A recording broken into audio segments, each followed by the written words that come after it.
Good day mga kamaster, welcome back sa ating channel AGM Master TV. So for today's video po, tuturuan ko po kayo paano tanggalin itong wheel cover natin. Wheel cover ng DA17V. So tara. Okay mga kamaster, so gagamit lang po tayo ng improvise na tools, no. So nawala yung isa kong tools. So pwede gagamitin mo dito is pwedeng flat screw. So pwede kahit pabilog lang kagaya nito, no, pabilog. Medyo may kahabaan lang din. So kahit ano po, sa medyo matibay siya. Okay. So dito natin po siya tutusukin.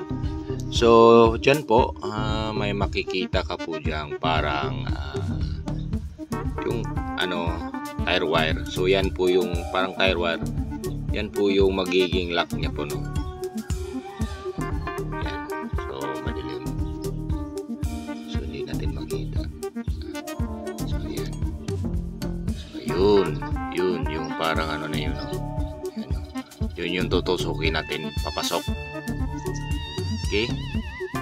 So wag lang po natin tusukin talaga, kasi pag yan na deform, so mahihirapan ka na talagang tanggalin.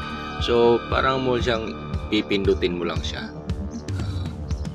Maano mo naman pag napindot mo yan, uusli yan dito. Okay. Yan na, tutusukin ko.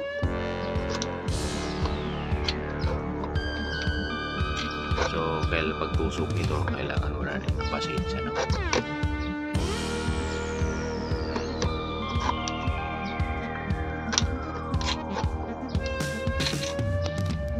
So, mga mas, ito yung gagamitin ko ngayon, ang tusok. Okay?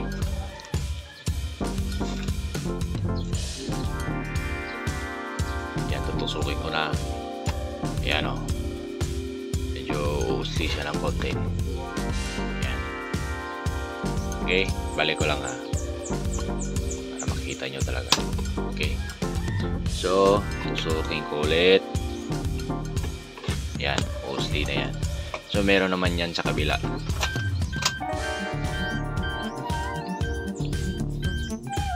Hanap ka lang ng magandang pwesto, no? So ayun yung isa. Ayan yung tutusukin natin.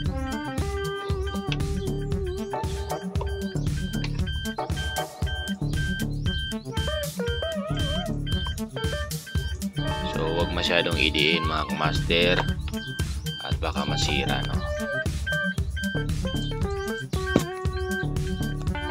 Hirap ko lang tagawag.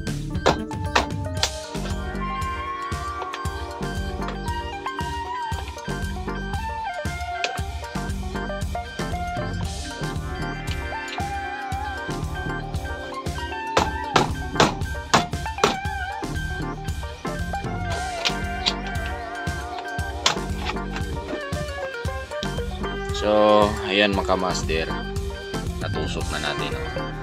Ayan, no? So, medyo natanggal na siya. So, ayan na.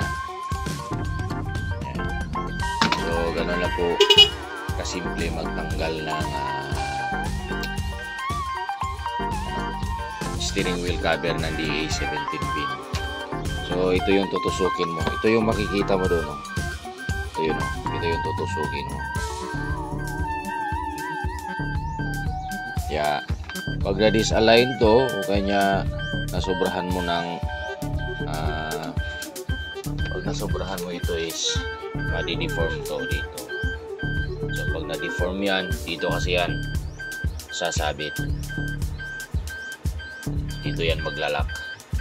So sa pag-install naman ito is, so siguraduhin mo lang na ikakabit mo tong terminal ng horn. So kakabit mo lang to. Ayan. Wait lang.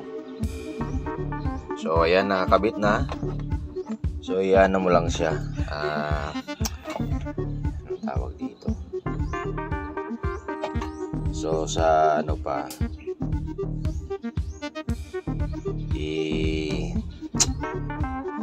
yung plaster ba, so yung basta ano yun, so gaganyan mo lang siya pagkalagay din. So tapos ipipihit mo lang siya, no, tutulak mo lang siya, yan. Okay,